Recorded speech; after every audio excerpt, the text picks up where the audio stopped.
Well, greetings, whatever time of day it is that you're watching this. I have my co-producer standing by in case I need assistance. But anyways, say hi. Hi. That's Brooklyn, my oldest daughter. And anyways, so as we're kind of wrapping up more or less the physical component of the beekeeping year, um, something that's really been on my mind, and I've been doing a lot of thinking on. I used to get a lot of questions. I haven't actually recently, but used to get a lot of questions or inquiries about how do you start commercial beekeeping, or how are you how are you successful at it? And it's funny because those questions remind me of, I had a gentleman, really good friend of mine, ask me if I could come and present to the local Chamber of Commerce on what it takes to have a successful business. And I chuckled because anyone who's been in business any amount of time is going to have a level of humility to them, because business is tough. And if you're growing in business, you think if you're growing in anything in life, there is a lot of failures that are also part of the growth. You think about when you learn to walk or ride a bike or drive a vehicle or have a relationship. The way we learn is by making mistakes. The trick to that, and what's so intimidating, is that most of us, as kids, a lot of times actually we're a lot more free to make mistakes. But as we get older and become adults, or even late teenagers, all of a sudden we start having this expectation that we shouldn't be making mistakes, or that we should at least be minimizing mistakes. I would argue that you want to minimize mistakes that are the same that you're repeating. If you're repeating the same mistakes, then yeah, you definitely need to, as Zig Ziglar used to say, have a checkup from the neck up, and kind of figure out what's going on in your mind. But if you want to continue to grow as a person or grow professionally, you have to constantly be risking and willing to take risks. And obviously, mistakes are an inevitable part of that. What intimidates us so much, and this actually does tie into beekeeping, what intimidates us so much about making mistakes is that at the end of the day, each one of us has a fear of whether we're enough and whether people are going to accept us. And really, ultimately, are people going to love us? And so that's what, and, I love what Tony Robbins, who incredible person, incredible teachings and material, if ever you come across him, as he likes to say, is that the way that our mind is wired and the way that is evolved, our brain is designed to help us survive, not to be happy, not to thrive. It's meant and wired, almost hardwired for us to survive. And so our mind, when we're saying, okay, I'll bring it back to say commercial beekeeping, when you're wanting to step out and develop a business model so that all or most of your income that you're living off of comes from commercial beekeeping, inherently there is going to be a lot of risks that are going to be a part of that, and you're going to have to learn a lot. I don't care if you've worked for a commercial beekeeping operation for 30 years. The moment that you are the owner of your enterprise and everything begins and ends with your decisions, it is a totally different dynamic, and it's a learning curve.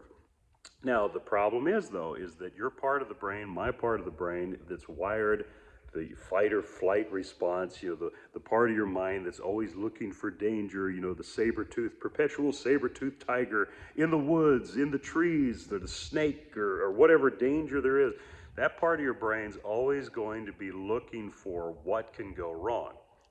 Now, that part of your brain makes a great advisor sometimes, but don't let it be your jailer. Don't let the fear of making a mistake, or the inherent messiness of learning a new skill or learning to be a business owner, scare you away from the rewards that can come from digging deeper into yourself than what you may have even realized was in you. Unfortunately, for many people, and I've certainly been a part of this as well in the past, oftentimes we allow life to put us in those situations. We allow all of a sudden a loss of a job, or say even a loss of a spouse, or someone passes away, or all of a sudden we get a surprise letter from the IRS. And then we're forced, life forces us to deal with these problems. Many of us are in that reactive mode of living.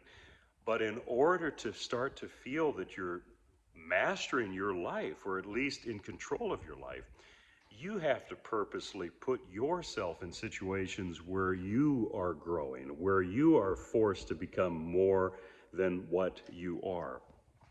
And in business, I think business as well as intimate relationships, I think those two are, and then obviously parenting, obviously, those three things will make you dig deeper in yourself than anything else if you allow it to have that effect and that work in your life. So, anyways, all of that to say, what I was actually meaning to communicate in this video and not go off on all of those things, even though I hope you got worth and value from them, is that the biggest number one cause of failure that I see in people trying to get into commercial beekeeping, the number one biggest reason for failure, and it doesn't matter if it's commercial beekeeping, it doesn't matter if it's some other industry or business, the number one reason for failure is simply this: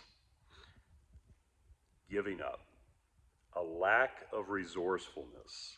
Same thing in my mind. And what do I mean by that?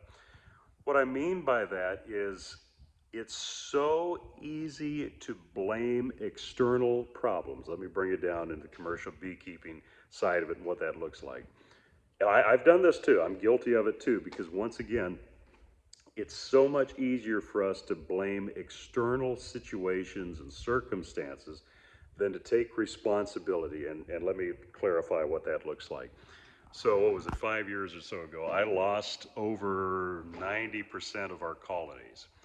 The easiest thing for me to do is to be, because there's a lot of other people who had big losses like that as well. Easiest thing for me to do is to say, well, you know what? Beekeeping landscape has changed. It's just way more challenging than it was before. You've got all these big businesses, generating chemicals that are destroying bees, and you have monoculture or mono, whatever you call it. Anyway, the farming all the same stuff. It's all just canola. It's all just soybeans. And it's just hard to be a beekeeper nowadays, and all these external reasons and excuses. Well, okay, here's the thing. All of those may factor into making our industry more challenging, but as long as you're externalizing why your bees are dying, as long as you're externalizing why you're losing money in your business, it takes complete power away from you to be able to do something about it. And that is the same thing in relationships as it is in business. As long as it's completely the other person's fault because they're a jerk and because they don't respect you and they don't appreciate you and they don't really see how hard and all the value you're putting in the relationship. Even if that is true, what situation and what place does that put you? And the answer is, it makes you completely helpless and powerless to change it, because it's all the external stuff that's making this happen. It's all external. There's nothing wrong with admitting that there's external things. And like I said, this is kind of a cross principle, but I'll bring it back to beekeeping. Yes, it's one of the most challenging times in our industry to keep bees alive. I mean, that's kind of a fact. I mean, you see it, we struggle with it every year. But I refuse to put the blame on external things, solely on external things that I can't control. Because the greatest innovations and the greatest breakthroughs in our life and in our human existence is from someone saying, I refuse to settle, I'm going to find a way. The reason that most people externalize and blame, well, the reason my bees all died is because somebody sprayed a field near me. Okay, listen, maybe they did, but what can you do differently moving forward? Maybe they were total jerks. Maybe the farmer that you had a pollination contract with sprayed your bees and never told. It sucks. Yeah, totally get that. Have had that happen, as have other colleagues of mine. But guess what? What are you going to do about it? Are you just going to complain and act like this is the proverbial victim area and place that the beekeeping has become?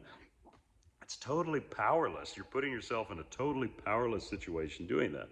For me, my approach is what can I learn from it and how can I maybe even profit from it? I mean, okay, you know what? What did I miss in my contract? What did I miss in my communication with this farmer that allowed this to happen that I can propagate to my next farmer, next person that I'm working with to avoid that? So every difficulty, every situation that comes your way, what's the value in it that you can take away and then apply? And just like a ladder, just like a staircase to success, building precept upon precept, value upon value. And so it's the biggest thing. Number one reason for failure that I see in commercial beekeeping operations is a lack of resourcefulness. People externalizing the blame instead of using, even if it's unfair, what's happened to them, using that as an opportunity to reach deeper within themselves, deeper within their own creativity, so that they can build the business even better. It is hard, it is incredibly difficult. And I think, really, in wrapping this up, the most intimidating part of taking responsibility and saying, okay, you know what, even though all of these things may have been against me and went wrong, here's what I'm going to do. The biggest thing that's most intimidating about that is, what if I say that I can turn this around? What if I say that I have the resourcefulness to move forward and learn from this and be better, only to find out that I can't, only to find out that maybe the greatest fear I had that's common in all humanity, which is I'm not enough, or maybe I'm just not meant to have an enterprise this large, or maybe I'm not meant to have this many bees, maybe I'm not meant to have this make this much money, maybe I'm not meant to have this person in my life as my spouse or my greater half, or whatever you want to call the title nowadays. That's what we're fighting against. And the feeling of inadequacy and the feeling of, like this whole term, what is it called? Imposter syndrome. That's not new. That has been around. And any person I have talked to in any industry, and I have been incredibly fortunate to get to know people who are incredibly successful. And my definition of success is not just financial success. They're enjoying their life and they have tons of love and important, significant relationships in their life, and they're making the world a better place. So it's not just this one dimension of measuring success. They're knocking it out of the park in all of these areas. But everyone I've ever talked to, this is in either commercial beekeeping or other industries and business, each one of them, if they're growing, they're putting themselves in uncomfortable situations on a regular basis to grow. And as a result of that, are always facing the fear of, am I enough? Will I fall flat on my face? Will I be wrong? That never goes away. The only thing that's different is you learn to do it anyways. It really is true that courage is not an absence of fear, but rather building the muscle to be able to do what you know needs to be done in spite of feeling the fear. That's really what courage is. Anyways, so hopefully this rant actually didn't feel like a rant. It actually felt like a very impassioned discussion, because this is something I'm very passionate about. Hopefully you got value from it. And just remember, take responsibility, not for the bad things, the crap that happens to you. You don't take responsibility for that. If someone, bring it back to our industry again, if you had bees in the almonds and somebody sprayed and they died, you don't take responsibility for that, but you do take responsibility for the outcome of it, which is, what can I do to learn from this? What can I do to be better, to guard my operation? and to not be in this exact same situation of being a victim again. What value can you do? Empower yourself and take away that value, and then add that as one more layer on your ladder to success in your operation or in any area of your life. Anyways, like I said, I hope you got value out of this. I'll catch you later. Brooklyn, did any of that make sense? Cool. Okay, awesome. Catch you later.